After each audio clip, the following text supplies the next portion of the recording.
Olá, tudo bem? Bom dia, boa tarde, boa noite, né? A gente nunca sabe quando que a pessoa vai estar assistindo. Vamos voltar à discussão, porque eu quero falar um pouco para vocês dos últimos capítulos que eu pedi para vocês lerem do livro Caliban e a Bruxa, da Silvia Federici. Da página 181 até a página 192. São 2 capítulos. O primeiro é a desvalorização do trabalho feminino e o segundo é mulheres como novos bens comuns e como substituto das terras perdidas, né? Então a gente discutiu como foi construída essa política reprodutiva capitalista dentro da lógica do biopoder do Foucault, né? Esse conceito que Foucault criou, pensando nesses métodos disciplinares que foram construídos, segundo Foucault, no século XVIII, mas a Silvia Federici fala que a partir do XVII já estava em formação isso, para o controle demográfico das sociedades de acordo com as necessidades do Estado, né, que agora é um Estado capitalista, portanto, de acordo com as necessidades desse sistema econômico, desse novo sistema econômico. Mas sempre houve, né, a gente viu com a Silvia Federici, sempre houve de uma forma ou de outra algum controle reprodutivo e algum controle demográfico por parte dos estados, né? Porque na verdade a gente tem nesse período, no século XV, XVI e XVII, a formação do que a gente chama de estados modernos, estados-nações que são mais centralizadores, mais poderosos, mais coesos e, portanto, as políticas desenvolvidas por eles são mais eficazes, mais, né, assim, tem consequências mais diretas sobre as suas populações, porque antes era muito fragmentado politicamente o cenário do território europeu por causa do feudalismo, eram pequenos feudos. Agora a gente tem estados, nações fortes, poderosos, que podem empreender políticas estatais mais poderosas. E essa política reprodutiva capitalista, ela vai acontecer de pelo menos 2 formas, né? Que são as óbvias, controle de natalidade e controle de mortalidade. O controle de natalidade, e ambos vão impactar diretamente as vidas das mulheres, enquanto classe, né, que é o que a Silvia Federici está estudando. Ela está estudando a história da opressão da mulher a partir do sistema capitalista, sob a lógica da luta de classes. Então, é construída uma classe a partir do momento em que esse grupo, essa categoria, né, no caso as mulheres, são atacadas por políticas estatais enquanto grupo, por serem mulheres, né? No caso aí, por causa do controle reprodutivo, por interesses do Estado, tá? Então a gente vai ter o controle de natalidade por meio da imposição da família, né, como conceito-chave do sistema capitalista, da família, da construção da burguesia, né, como a classe dominante. Então a gente vai ter a construção dessa família e tudo que é fora dessa família não é legítimo, a sexualidade fora dessa família não é legítima, vai ser demonizada, vai ser desvalorizada, desqualificada, enfim. E o segundo ponto é o controle da mortalidade por meio da caça às bruxas. Aí mais diretamente o que a gente vai ver no fenômeno mesmo, que é a caça às bruxas, né? Mulheres sendo colocadas na fogueira por várias razões, mas a maioria delas razões de infanticídio, de aborto, controle da natalidade, impossibilitando que novas crianças nascessem, porque essas crianças eram necessárias, elas iam ser para o Estado, eram necessárias para o Estado como futura força de trabalho. Então, há esse duplo controle sobre o que nasce, né? Então as mulheres vão ficar cada vez mais, dentro da lógica da família, cada vez mais subservientes aos seus maridos, o que não acontecia dessa maneira tão enquadrada, vamos dizer assim, antes, da Idade Média para trás, né? As mulheres faziam parte do sistema produtivo também, não eram vistas apenas como bens de consumo, com fins reprodutivos, né? E elas faziam parte, a lógica da comunidade, né? O espírito comunitário, enfim, que era o mais comum na Idade Média, favorecia também de várias maneiras a mulher. Ela não estava submetida a um homem, o marido, o pai, né? O chefe da família. As mulheres, como geral, estavam submetidas a vários homens, a uma comunidade de homens e, portanto, não havia uma espécie de ditadura doméstica, né, como vai ter a partir da constituição da família nuclear burguesa. A família nuclear burguesa é, por excelência, uma ditadura doméstica, porque o homem é o chefe da família, ele tem toda a responsabilidade e também toda a autoridade sobre mulheres e filhos. E juridicamente as mulheres vão ser tratadas como filhas também, como crianças desse homem. Elas não são responsáveis pelo que elas fazem, né? Inclusive, se uma mulher, no século XIX ainda, se uma mulher comete algum crime, é o marido que vai responder pelo crime, né? O marido vai responder também pelo crime na condição de réu, porque ele é responsável por manter aquela mulher dentro da ordem social. Então, é como se fosse a mesma coisa com os filhos que a gente tem, né? Até hoje tem. Se uma criança faz alguma coisa, os pais vão ser responsabilizados. Então, a mulher estava nessa condição, né? Sob uma ditadura. E ela não podia ter propriedade, não podia herdar herança em geral, em boa parte dos estados, em condições. Não podia trabalhar, né? Assim, a mulher burguesa. As mulheres proletárias, né, das classes mais inferiores, sempre trabalharam muito. Mas a gente vai ver que esse trabalho foi desvalorizado. Enfim. Então, por um lado, toda essa construção ideológica, discursiva, da família como um único locus de afeto e legítimo, de afeto e sexualidade e reprodução também. Os únicos filhos legítimos são aqueles nascidos da família. Isso a gente sabe, né? Porque os outros são bastardos, considerados bastardos. E foi uma maneira do Estado colocar o controle sobre esses homens, esses maridos, no caso, os pais, quando a mulher era solteira, e os maridos, quando ela era casada. E manter também, assim, o controle sobre a propriedade, como eu já falei na aula passada. Na aula passada não, no vídeo passado. E esse controle da natalidade, por meio toda essa ideologia, e o controle da mortalidade por meio da caça às bruxas, que não é nem ideologia, não é só ideologia, é algo concreto. As mulheres foram de fato mortas, assassinadas, torturadas das mais variadas maneiras, e isso serviu aquelas que não foram, né, aquelas que restaram, foram aquelas que aprenderam a reprimir tudo isso, né? Então, falando um pouco da caça às bruxas, ela significou a tomada de controle por meio do Estado dos corpos das mulheres. A gente viu também uma citação a esse respeito no vídeo passado. Os corpos femininos se tornam recursos naturais do Estado para a produção da força de trabalho, reprodução da força de trabalho. Mulheres são alienadas de seus corpos e forçadas a procriar. A gente vai ver cada vez mais isso, né? A família é voltada para a procriação. A mulher existe enquanto a procriadora, né? Como que foi feito esse controle? De várias maneiras, né? Então aí a Silvia Federici, aí a gente já está entrando no capítulo mesmo de valorização do trabalho feminino. A mulher vai ser, aliás, o aborto, o infanticídio, todas as formas de controle da natalidade vão ser marginalizadas, e portanto as parteiras vão ser marginalizadas, porque elas que durante toda a Idade Média e antes, Idade Antiga e tal, foram responsáveis pelo saber, né, os saberes do corpo feminino. Então havia várias formas. Lá já no início do capítulo, na página 181, a Silvia Federici fala, né, em Eve's Herbs, A History of Contraception in the West, um livro de 1997, o autor, o John Riddle, né, o historiador estadunidense John Riddle, ele vai fazer essa análise de várias formas conhecidas na Idade Média, ainda na Baixa Idade Média, para fazer o aborto de maneira tranquila. Não era um grande problema isso. Era comum. Elas contavam com vários métodos contraceptivos que consistiam em ervas, não era nada de extraordinário. Todo mundo conhecia o poder das ervas, assim, assim como conhece para remédio, para fazer remédios, das mais variadas formas. As parteiras passam a ser, então, marginalizadas. O conhecimento da medicina em relação a tudo, mas a gente está falando aqui especificamente a ginecologia, a obstetrícia, né, o controle do parto, do nascimento, da parte reprodutiva, ele antes era monopolizado por mulheres, então homens não faziam parte desse universo, né, quando a mulher ia ter um filho, toda a preparação para ter um filho era coisa de mulher. Então eram só mulheres que auxiliavam, que tinham esses conhecimentos. Isso vai se transformar totalmente. Há uma criminalização das parteiras que praticam essas coisas, o aborto, né, infanticídio e tal. E há uma transferência do poder para o monopólio masculino. A gente vai ter os doutores, a partir daí eles vão tomar o controle de todo o processo reprodutivo, né?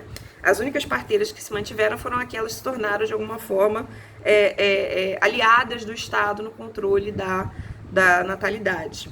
Então elas tinham que estar atentas a tudo isso. Vocês viram várias formas também que o Estado encontrou para punir, para vigiar essas mulheres que não podiam nem estar grávidas. Se um bebê nasce de uma mãe solteira que não registrou que estava grávida, né, em alguns lugares, acho que a França e a Alemanha, que a Federici fala, ela não pode receber guarida de lugar nenhum. Ela já está cometendo um crime já, por ela não avisar que ela tá grávida, né? Então, e aí, obviamente, isso fica subentendido que mesmo quando fosse estupro, a mulher tinha que arcar com a responsabilidade de ter esse filho, porque senão a criminosa era ela. Mesmo que ela não abortasse, mesmo que morresse de forma natural e ela não tivesse informado antes, né? Então, a marginalização do aborto, do infanticídio e das parteiras, que eram as principais responsáveis disso, é a primeira forma de caça às bruxas. A segunda, a gente vai ver o investimento simbólico, maciço no novo conceito de família, como eu falei, como o único locus legítimo de reprodução e sexualidade. E disso decorre um terceiro ponto, que é a massificação da prostituição. Porque se o casamento se torna a única carreira possível, as mulheres, elas não podem fazer outra coisa, né? Elas têm que só nascer, a mulher nasceu, cresceu e ela começa a ser educada nas prendas necessárias para o casamento. Isso vai ser uma política cada vez mais, uma forma cada vez mais desenvolvida, né? No século XIX é a grande consolidação disso, né? De como que essas meninas eram treinadas para o mercado matrimonial, porque esse mercado é o único que compete às mulheres, passa a ser o único que compete às mulheres. Então, se não há outra possibilidade, a maioria das mulheres acaba se prostituindo, né? Elas não podem trabalhar de outra forma, se elas não conseguem casamento pela razão que for, né? Somente as mulheres pobres, que não têm dote, não têm nenhum apelo, nenhum apelo econômico, elas acabam se tornando esses bens comuns que a gente vai ver, né? Então, na verdade, a mulher existe agora, a partir de agora, para satisfazer os desejos dos homens e principalmente para reprodução. Se ela não foi, como a Silvia Federici fala, arrebanhada pelos burgueses, né, que vão dizer, não, essa aqui é a propriedade nossa, né, para casamento, etc e tal, ela fica, então, sujeita a todas as formas de violência sexual, de apropriação sexual pelos homens, né, porque isso é uma política estatal. Então, uma coisa que passa a ser cada vez mais enraizada no imaginário desse povo, né? No caso das sociedades ocidentais, de que a mulher é esse bem comum. Então, é o que a gente vê hoje, uma mulher sozinha, uma mulher não pode morar sozinha, né? Não pode ser solteira ou divorciada, tá sozinha, tá na pista. A lógica vem daí, entendeu? As mulheres se tornam bens comuns, recursos naturais do Estado, tá? Para o benefício dos homens, para o uso dos homens, né? E isso também na massificação da prostituição acontece por causa do investimento simbólico na família e também pela desvalorização do trabalho feminino. As mulheres passam a ser expulsas de todos os locais de trabalho. A Silvia Federici conta como os camponeses os artesãos, começaram a fazer pressão, né, nos comerciantes, está na página 188, que a partir do século XV, com o propósito de excluir as trabalhadoras de suas oficinas, supostamente para se protegerem dos ataques dos comerciantes capitalistas que empregavam mulheres a preços menores, os artesãos começaram a fazer pressão no Estado para que elas não trabalhassem. Então, tanto na Itália quanto na França e na Alemanha, os oficiais artesãos solicitaram às autoridades que não permitissem que as mulheres competissem com eles, proibindo-as entre seus quadros. Fizeram greve quando a proibição não foi levada em consideração e negaram-se a trabalhar com homens que trabalhavam com mulheres. Então, houve toda uma desvalorização do trabalho feminino e, assim, uma retirada das mulheres desses postos de trabalho, né? Sem ter como trabalhar, é óbvio que a prostituição acabou sendo a única forma possível, já que a mulher só podia vender o seu próprio corpo, né? É o que a gente diz muito, né? Que a prostituição acontece porque o corpo da mulher foi tornado um bem de consumo que pode ser consumido. E ele se torna, em última instância, a única coisa que ela tem para negociar. Nessas sociedades e nessas épocas em que a mulher é retirada de todas as formas de trabalho e não pode estudar, não pode se desenvolver, se aprimorar, nada disso, a única coisa que ela pode vender é o próprio corpo. E quando a gente fala isso, a gente tá sinalizando uma estrutura que foi construída para que ela realmente se sentisse totalmente desassistida, as mulheres se sentissem desassistidas, desvinculadas, se elas não tivessem um homem para protegê-las e ser responsável por elas, como a gente falou, até juridicamente. Então, todas as mulheres, quando eu falo prostituição, eu não estou falando só das mulheres que efetivamente vendiam seus corpos, eu estou falando de mulheres que tinham casos para se manter também, as cortesãs, né? Não é só a prostituta clássica da rua que está se vendendo, que não tem mais o que vender, né? O corpo da mulher passa a ser esse único, essa única forma de sustento que ela tem. E o casamento, ele, na realidade, da maneira como ele é construído aqui, ele acaba sendo considerado por muitos pesquisadores, muitos especialistas, uma forma de prostituição também. Porque quando a mulher entra no mercado matrimonial, o que ela está vendendo em troca de sustento, em troca de não se tornar um bem comum? Ela está vendendo a sexualidade dela, a capacidade reprodutiva dela, a sexualidade dela, o corpo dela, a um homem só, para que ela não seja de todos, para que ela não esteja submetida ao perigo de ser atacada por todos. Então, para não ser de todos, ela é de um. Então, é isso, assim, toda vez que vocês veem nos romances esses pais que tinham, os pais burgueses, né, um pouco mais classes elevadas, que queriam casar suas filhas a todo custo, e a gente vê que às vezes eles não são pais ruins, não são autoritários, não são violentos, eles são muito preocupados com o que a gente fica, oh meu Deus, por que a menina não podia estudar, ser professora, ser isso e aquilo, né? Com as poucas profissões que ainda restaram para as mulheres, preceptora, professora, as profissões cuidadoras, né? Porque há um perigo real a partir daí, né, de toda essa construção ideológica da mulher enquanto bem de consumo, e tirando ela da proto-indústria, da indústria familiar, do trabalho que ela fazia. A mulher fazia de tudo. Elas eram até, como a Silvia Federici fala, elas eram donas de tavernas, administradoras de tavernas, né? Elas supervisionavam trabalhos das mais variadas, dos mais variados tipos, né?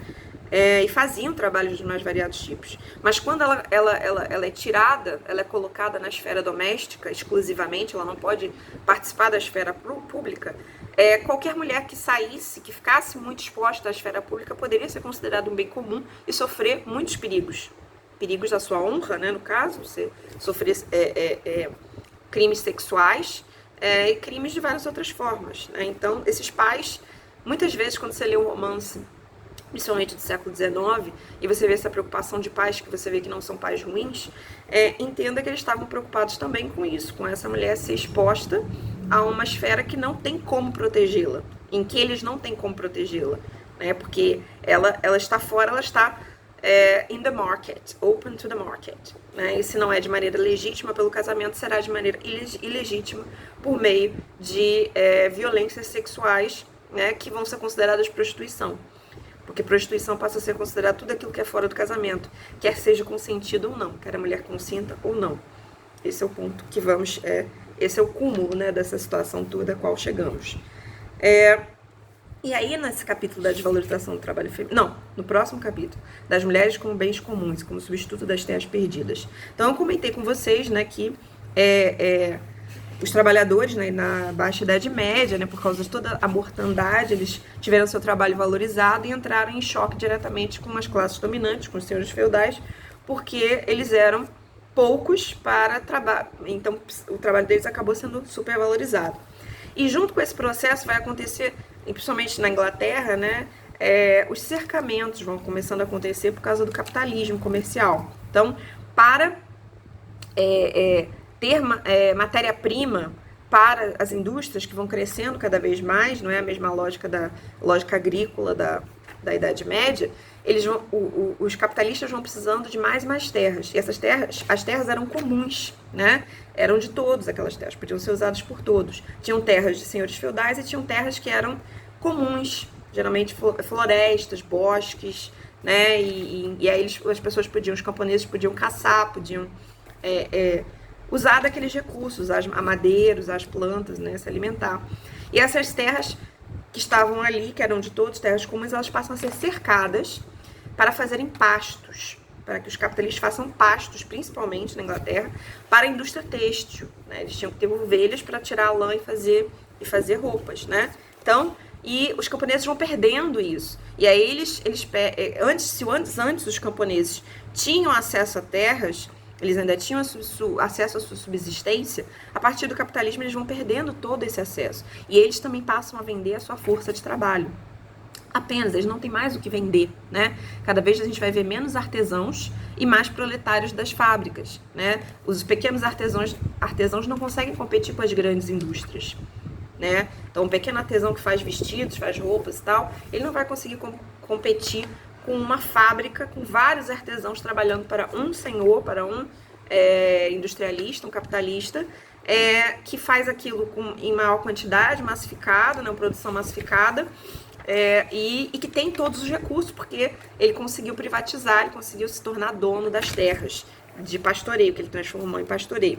Muitas bosques, muitas florestas, vários ecossistemas foram, biomas e ecossistemas foram destruídos para que os pastos dominassem, né?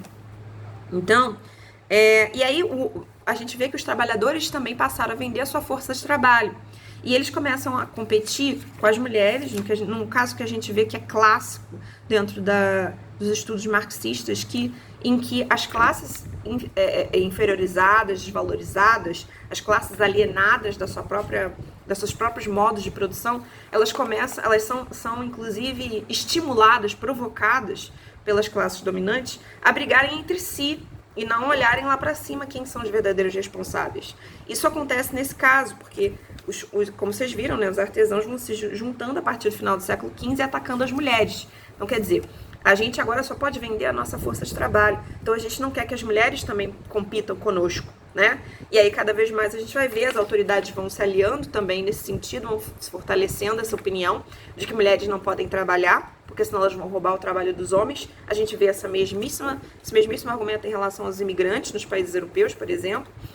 Os imigrantes vão roubar o trabalho dos trabalhadores do lugar, nacionais.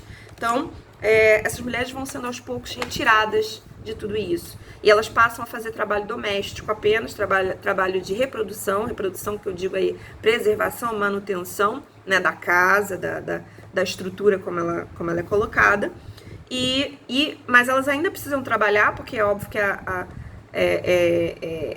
família não consegue subsistir, as famílias pobres não conseguem subsistir só do trabalho do homem, mas esse trabalho vai sendo considerado um não trabalho. O trabalho da mulher é não trabalho. Tudo que a mulher faz passa a ser invisibilizado, né? Na página 191, a Silvia Federici coloca: a pobreza foi feminilizada. Então, se uma mulher costura, não é trabalho. Se um homem costura, aí sim é trabalho. Ele é um alfaiate, etc e tal. Ele, né, pode até... Hoje em dia a gente vê isso muito claramente. Geralmente os grandes chefes, os grandes donos de grifes, de moda, de roupas, né? Que são atividades que têm origem nas atividades domésticas, nas tarefas domésticas, de cozinhar, de costurar, que sempre foram atribuídas às mulheres. Quando são as mulheres que fazem, não tem valor nenhum. São, no máximo, um enfeite, uma prenda. Uau, olha como ela sabe costurar bem, né? Vai dar uma boa esposa. Olha como ela sabe cozinhar bem. Vai dar uma boa esposa. A função é sempre de agradar e de trazer algum valor para o casamento, para a esfera doméstica, nunca para a esfera pública. Nunca se tornar famosa, nunca se tornar bem-sucedida, nunca ganhar bastante dinheiro e sustentar sua própria vida, sua própria casa, seus filhos, quem quer que ela queira, entendeu? Então, tudo que a mulher faz é prenda. E aí, quando o homem faz aquela mesma atividade, ele pode sim levar essa atividade ao grande sucesso, a desenvolvê-la, aprimorá-la, ele vai ter valor por aquilo. Então, os grandes chefes, os donos de grifes, pense aí, os grandes cantores, né? As mulheres cantavam, tocavam piano para agradar nas festas, né? Nos salões. Isso é muito claro na literatura do século XIX. Tinha toda uma lista de coisas que era bom que as mulheres soubessem fazer, mas não bem demais. Era sempre importante que elas não fizessem bem demais, né? Porque senão pareceria que essa mulher estava querendo se tornar independente, se tornar livre, autônoma, e isso era visto negativamente, né? Como se a mulher começava a se masculinizar quando ela queria ter acesso a tudo isso. E tudo isso nos importa muito, né? acabou por aqui a nossa a discussão, agora são meus comentários acréscimos. Então, concluindo dessa maneira, que as mulheres tornam-se bens comuns dos trabalhadores homens. Elas são a grande moeda de troca, portanto, é como a Federici fala, entre as classes dominantes, as elites, que tinham agora as fábricas, que tinham as terras, né, que tinham os modos de produção, tinham a forma de se conseguir o capital, conseguir os valores do capitalismo, e tiraram tudo isso dos trabalhadores, que passaram a poder vender apenas a sua força de trabalho. Mas, olha, a gente tirou tudo isso de vocês, mas vocês podem ter as mulheres. As autoridades, né, como eu falo aqui, as autoridades estatais, né, que foram construindo essa política reprodutiva capitalista, elas vão construindo a imagem da mulher como um bem comum. Então, as mulheres são mães, são irmãs, são tias, são... Onde é que ela fala aqui? No início daquela página. Mães, esposas, filhas, viúvas, mas não trabalhadoras. Elas não são mais conhecidas como costureiras, como taverneiras, eu não sei se era assim, taberneiras, né, donas de taberna, ou qualquer ofício. Elas deixam de ser conhecidas pelos seus ofícios e passam a ser apenas apêndices de homens. Mães de homens, filhas de homens, esposas de homens, viúvas de homens, e o homem é que é a autoridade do lar. Isso é muito claro na língua inglesa, quando a mulher é casada, ela se torna Mrs. Né? Então tem o Mr., o senhor, Mr. Smith, por exemplo, e ele é casado com a Mrs. Smith. Mrs. significa, né, ele é uma contração de Misters, que quer dizer do Mr., do senhor. Então ela é a mulher do senhor. É isso que significa Mrs. Então, esse pronome de tratamento, ele denuncia, deixa muito claro o tipo de relação que as mulheres passam a ter em relação aos seus homens. Elas são apenas o bem, esse bem de consumo, essencial, mais barato, desvalorizadíssimo. Todo homem espera ter uma mulher, né? Todo homem que ganha um determinado nível social, socioeconômico, ele espera encontrar uma esposa para poder fazer as coisas para ele, de casa, para poder fazer esse trabalho complementar, esse trabalho de sustento, de manutenção da casa dele, da vida dele, em alguma ordem, para que ele possa sair na esfera pública e trabalhar. Então, a gente vê toda essa construção de feminilidade, né? Uma feminilidade que vai se tornando cada vez mais incapacitada de subsistir por si mesma, de sobreviver pelos seus próprios meios. Ela sempre vai defender, essas mulheres vão depender de homens para subsistir. As mulheres que não conseguem se tornar esposas legítimas, que não conseguem ser bem-sucedidas no mercado matrimonial, ou elas vão ser solteironas, ou elas vão ser prostitutas, e ambas estarão, portanto, sob altos riscos, porque mulher que não foi apropriada por algum burguês, por algum homem da elite, estará sempre disponível, será sempre vista como, de algum modo, disponível aos outros homens, né? E a mulher não pode trabalhar, e tudo que ela faz, né, é desvalorizado pelo fato de que é ela que está fazendo, né? Tudo que a mulher faz, por ser mulher, já não vale, já não tem valor. É um trabalho meramente quase assistencial do sistema, né? Porque o homem é que produz, a produção é do homem. A mulher fica com a reprodução. Então o homem cria, ele produz, ele cria. A mulher apenas reproduz, ela apenas imita, ela apenas faz cópias daquilo, né? Inclusive do próprio homem. Ela reproduz, ela cria outras vidas, e aí ela reproduz também a moral e os valores dessa sociedade em cima da criança. Por isso que se diz muito, mas a mais machista que tem é a minha mãe, a mais machista que tem é a mulher XYZ. Sim, porque ela é criada para reproduzir esse discurso, para educar as crianças dentro desse discurso, né? E ela tem valor conforme ela reproduz, melhor. Se ela desvia, ela perde esse valor e passa a ser vista com estranheza, com desconfiança, e talvez até ostracizada, pode ser ostracizada, né? Enquanto que o homem não vai perder tempo reproduzindo o discurso. O homem tem que trazer elementos originais, né? O grande desafio para a masculinidade é esse homem estar sempre tendo que os homens estarem sempre tendo que se impor, ser firmes, ser fortes, ser originais, ser criativos, trazer algo de novo, né? E sempre estar em ascensão no sistema capitalista, no sistema econômico. E é isso, é assim que a gente constrói essa feminilidade que a gente vai ver e que impacta, por exemplo, que impacta fortemente o nosso estudo. Como a gente viu com a Virginia Woolf, né? Que toda escritora tem que matar o anjo do lar para poder começar a escrever. Toda escritora tem que matar essa crença de que o único trabalho dela é reproduzir e valorizar, e que o homem é o único que pode produzir, e que é o único que pode produzir ideias, que é o único que pode produzir discursos, né? Que é a partir dele que vem os discursos originais, ela apenas reproduz e respeita os produtores, né? Ela não pode criticá-los e desmerecê-los, né? Que é o exemplo que ela dá dela mesma escrevendo uma crítica a respeito de uma obra de um homem, né?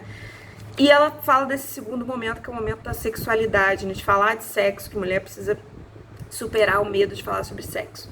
Porque a sexualidade feminina não voltada para a procriação, voltada para o prazer, ela foi reprimida, a gente viu, ao longo de um processo, né? Um longo processo que usou de um fato biológico, um dado biológico, que é que o orgasmo feminino não é necessário para a procriação, para tornar o orgasmo feminino totalmente um apêndice. E com o tempo, inclusive, não só desvalorizado, como desqualificado, como visto como algo perigoso, porque é algo essencialmente feminino, algo que era só da mulher, né?